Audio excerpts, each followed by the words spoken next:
Shalom, salam sejahtera di dalam nama Tuhan Yesus Kristus.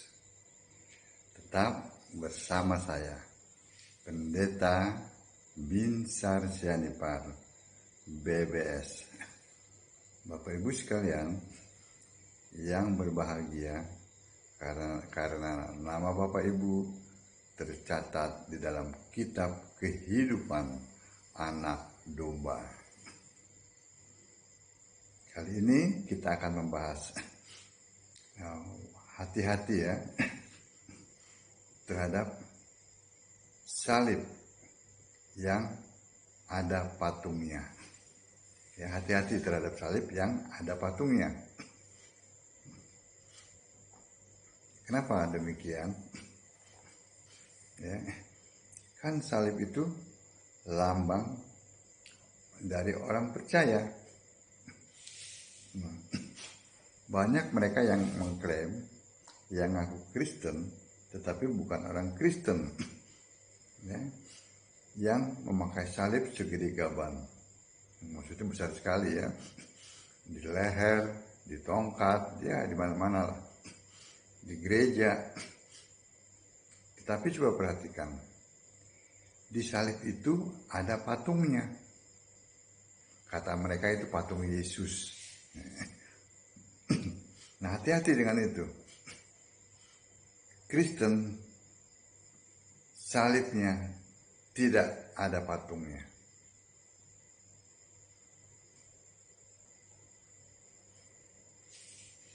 Kita akan membahasnya satu persatu ya. Coba kita perhatikan. Apakah kalau menaruh patung di salib itu dosa? 100% dosa. Ya. Lalu pertanyaannya, di mana letak dosanya? Bukankah itu lebih indah, lebih baik gitu ya?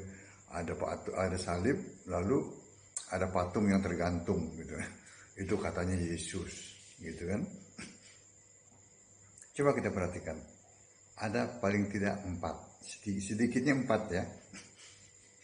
Ada paling sedikit 4 ya, yang harus diperhatikan. Pada saat salib itu ada patungnya, itu memposisikan Yesus masih tergantung di kayu salib dan belum mati, ya kan? Oh, berarti di salib itu Yesus masih tergantung. Nah, itu yang pertama. Yang kedua, kalau Yesus masih tergantung di salib, berarti dia belum dikubur. Itu yang kedua. Ya. Masih tergantung di salib. Yang kedua, belum dikubur. Yang ketiga, kalau belum dikubur, maka belum ada kebangkitan. Amin. Itu makna yang ketiga. Yang keempat, kalau belum ada kebangkitan, berarti Yesus belum kembali ke surga sebagai Allah. Nah, itu paling tidak ada 4 hal ya yang harus diwaspadai. Kelihatannya sepele ya, tetapi itulah yang coba dikaburkan maknanya oleh si Bapa segala dusta. Ya, jadi ada 4 ya. Yang pertama, kalau patung itu dipahami sebagai Yesus ya, masih tergantung di salib, berarti Yesusnya belum mati, manusia itu. Kalau belum mati, berarti belum dikubur. Kalau belum dikubur, maka belum bangkit. Ya kan? Kan harus mati dulu baru bangkit. Yang keempat, kalau belum bangkit berarti belum naik ke surga. Sebab itu Yesus masih diposisikan sebagai apa? Putra. Sebagai apa? Sebagai anak. Sebagai apa? Sebagai orang pengantara yang masih berdoa kepada Bapa. Nah, itu yang bahayanya ya. Sekali lagi, itu kelihatannya sepele ya, tapi itu adalah bentuk iman. Dan ini dilakukan oleh para penganut Tritunggal, khususnya Katolik dan sebagian Protestan. Ya. Nah, apa yang ayat-ayat Alkitab katakan? Yang pertama, Yesus mati. Ya, manusia itu mati ya. Lukas 23 ayat 46. Lalu Yesus berseru dengan suara nyaring, "Ya Bapa, ke dalam tanganmu kuserahkan nyawaku." Dan sesudah berkata demikian, ia menyerahkan nyawanya. Ya, itu dalam Lukas 23 ayat 46. Filipi 2 ayat 8. Dan dalam keadaan sebagai manusia, ini yang mati manusia ya, manusia Yesus ya. Dan dalam keadaan sebagai manusia, ia telah merendahkan dirinya dan taat sampai mati, bahkan sampai mati di kayu salib. Nah, jelas ya, Yesus mati. Yang kedua, ini kata Alkitab, Yesus tidak ada di kayu salib. Sudah tidak lagi. Matius 27 ayat 57 sampai 61. Menjelang malam, datanglah seorang kaya, orang Arimatea yang bernama Yusuf, dan yang telah menjadi murid Yesus juga. Ia pergi menghadap Pilatus dan meminta mayat Yesus. Pilatus memerintahkan untuk menyerahkannya kepadanya. Dan Yusuf pun mengambil mayat itu, mengapaninya dengan kain lenan yang putih bersih, lalu membaringkannya di dalam kuburnya yang baru. Digalinya di dalam bukit batu, dan sesudah menggulingkan sebuah batu besar ke pintu kubur itu, pergilah ia. Tetapi Maria Magdalena dan Maria yang lain tinggal di situ, duduk di depan kubur itu. Jelas bukan? Bahwa di salib itu sudah tidak ada Yesus lagi. Kenapa? Karena sudah dikubur. Ya, diminta oleh orang kaya dari Arimatea yang bernama Yusuf. Dikubur di kuburan yang baru digalinya. Setelah itu dia pergi, setelah dia menutup kuburan dia pergi.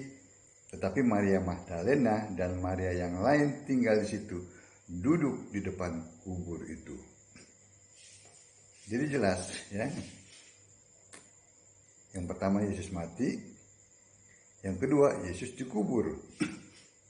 Yang ketiga, kubur Yesus dijaga. Matius 27 ayat 62 sampai 64. Keesokan harinya, yaitu sesudah hari persiapan, datanglah imam-imam kepala dan orang-orang Farisi bersama-sama menghadap Pilatus.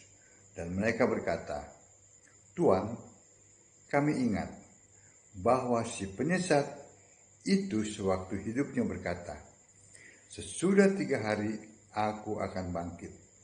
Karena itu perintahkanlah untuk menjaga kubur itu sampai hari yang ketiga. Jikalau tidak, murid-muridnya mungkin datang untuk mencuri dia, lalu mengatakan kepada rakyat, 'Ia telah bangkit dari antara orang mati.' Sehingga penyesatan yang terakhir akan lebih buruk akibatnya daripada yang pertama." Kata Pilatus kepada mereka, "Ini penjaga-penjaga bagimu, pergi dan jagalah kubur itu sebaik-baiknya." Maka pergilah mereka, dan dengan bantuan penjaga-penjaga itu mereka memeteraikan kubur itu dan menjaganya. Jadi kubur Yesus dijaga. Ya. Jadi jelas ya, yang pertama Yesus mati. Yang kedua, Yesus sudah tidak ada di kayu salib karena sudah dikubur. Yang ketiga, kubur itu dijaga. Yang keempat, Yesus bangkit. Matius 28 ayat 1 sampai 10. Setelah hari Sabat lewat, menjelang menyingsingnya fajar pada hari pertama minggu itu, pergilah Maria Magdalena dan Maria yang lain menengok kubur itu.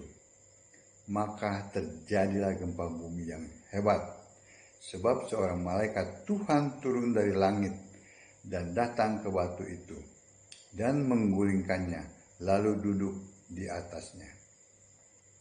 Wajahnya bagaikan kilat dan pakaiannya putih bagaikan salju.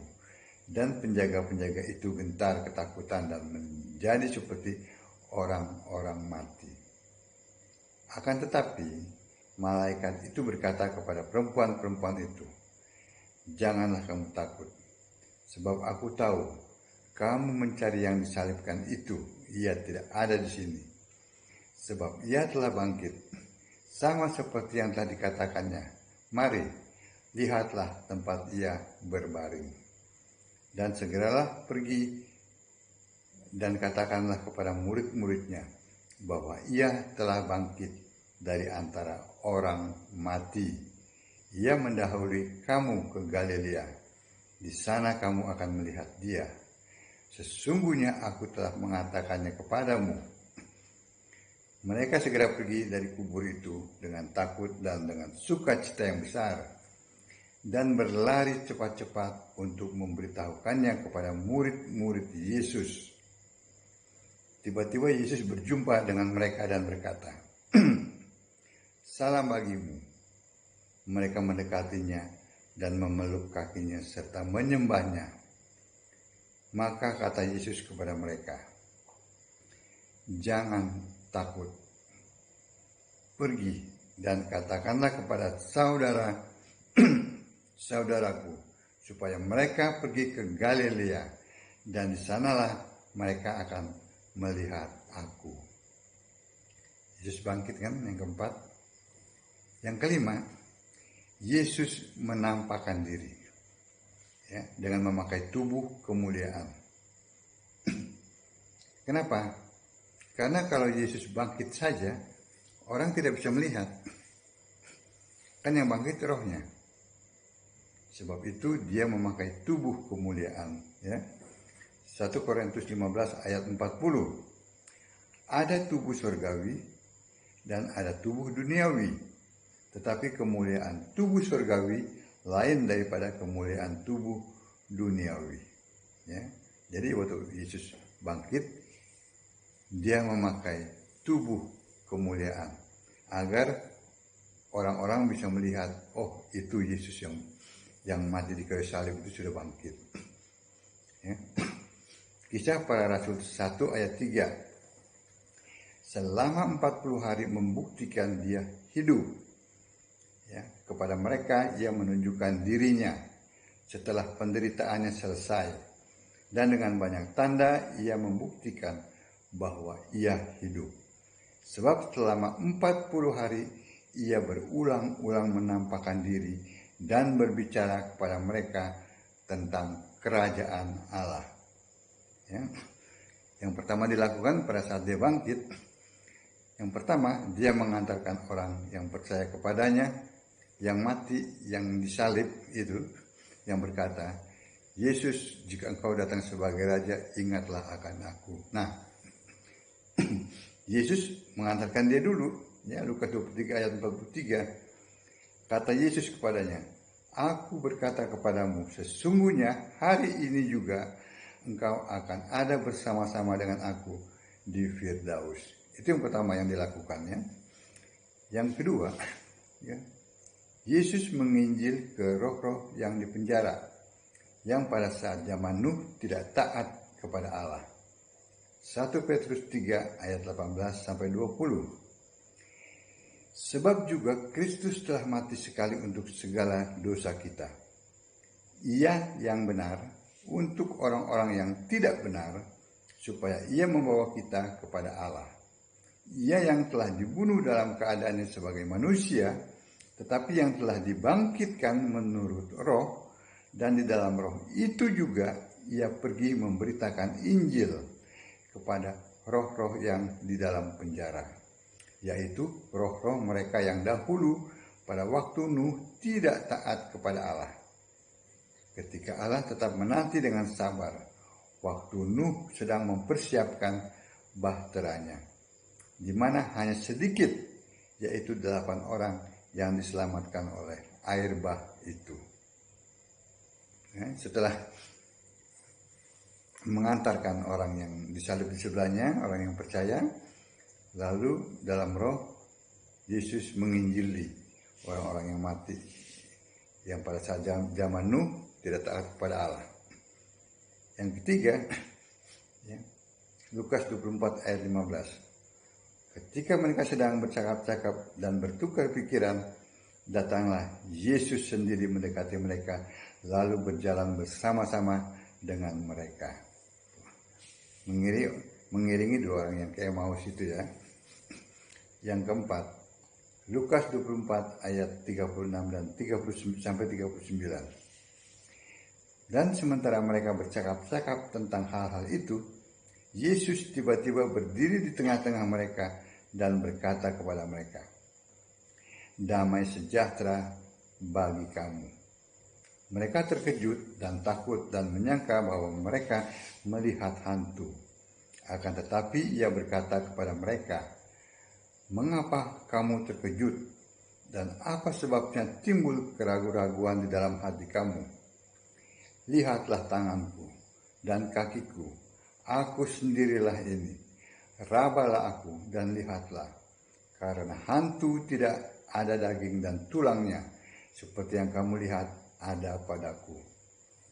Dia bisa menembus dinding, walaupun kamar itu dikunci ya, tetapi dengan tubuh kemuliaan dia bisa menembus ya, dan berbicara kepada murid-muridnya. Lalu yang kelima, ya, memilih Saulus menjadi alat di tangannya.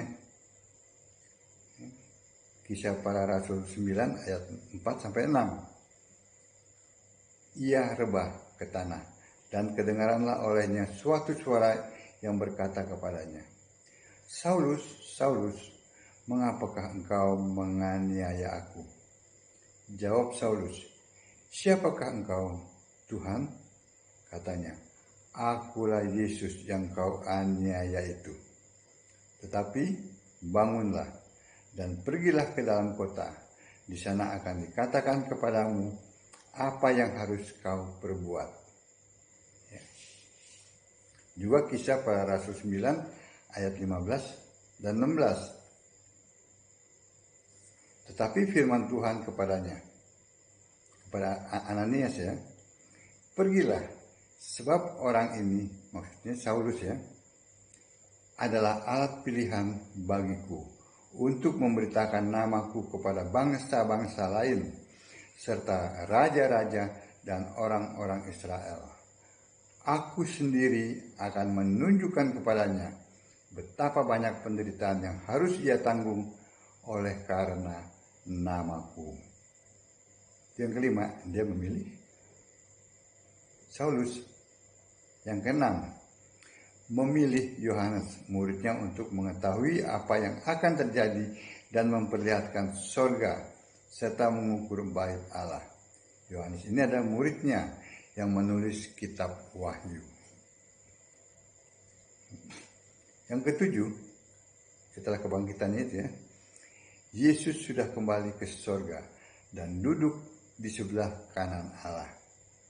Itu tahun 33 setengah Masehi ya. Lukas 24 ayat 50 sampai 53. Lalu Yesus membawa mereka keluar kota. Ini mereka ya, mereka berarti bukan satu orang ya, banyak orang ini. Lalu Yesus membawa mereka keluar kota sampai dekat Betania. Di situ ia mengangkat tangannya dan memberkati mereka. Dan ketika ia sedang memberkati mereka, ia berpisah dari mereka dan terangkat ke sorga. Mereka sujud menyembah kepadanya. Lalu mereka pulang ke Yerusalem dengan sangat bersukacita. Mereka senantiasa berada di dalam bait Allah dan memuliakan Allah. Yesus terangkat ya ke sorga ya.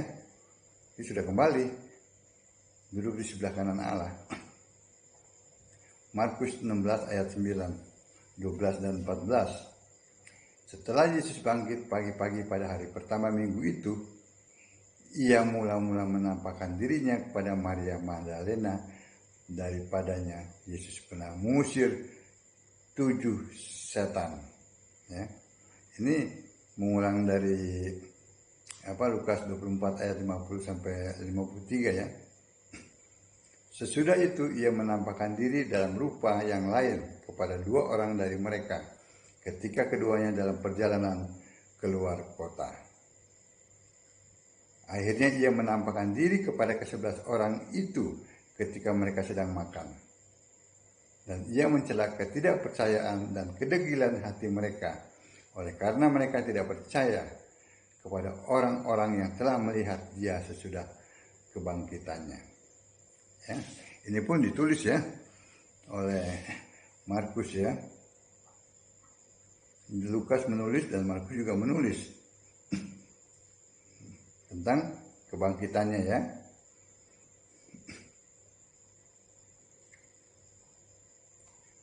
Nah, lalu apa kata Yesus? Dalam Markus 16 ayat 15 sampai 20. Lalu ia berkata kepada mereka, "Pergilah ke seluruh dunia. Beritakanlah Injil kepada segala makhluk. Siapa yang percaya dan dibaptis akan diselamatkan. Tetapi siapa yang tidak percaya akan dihukum. Tanda-tanda ini akan menyertai orang-orang yang percaya. Mereka akan mengusir setan-setan demi namaku. Mereka akan berbicara dalam bahasa-bahasa yang baru bagi mereka. Mereka akan memegang ular. Dan sekalipun mereka minum racun maut, mereka tidak akan mendapat celaka. Mereka akan meletakkan tangannya atas orang sakit, dan orang itu akan sembuh." Sesudah Tuhan Yesus berbicara demikian kepada mereka, terangkatlah ia ke sorga, lalu duduk di sebelah kanan Allah. Mereka pun pergilah memberitakan Injil ke segala penjuru, dan Tuhan turut bekerja dan meneguhkan firman itu dengan tanda-tanda yang menyertainya. Jelas, Yesus sudah tidak ada lagi di kayu salib. Dia sudah mati, dia sudah dikubur, dia sudah bangkit. Ya, dia buktikan. Ya, ini. Lalu pada saat kebangkitannya itu, dia mengantar orang yang percaya kepadanya ke Firdaus. Karena itu Firdaus itu tempat transit ya. Sebelum penghakiman, semua orang mati yang mati dalam Yesus, ya, percaya kepada Yesus itu ada di Firdaus. Kalau yang mati tidak dalam Yesus itu ada di alam maut, ya, menunggu hari penghakiman. Ya. Nah, itu setelah itu Yesus itu yang pertama. Setelah itu Yesus menginjil ke dunia orang mati, ke roh-roh itu yang waktu zaman Nuh tidak taat kepada Allah. Ya. Lalu Yesus membuktikan dia hidup dengan memakai tubuh kemuliaannya.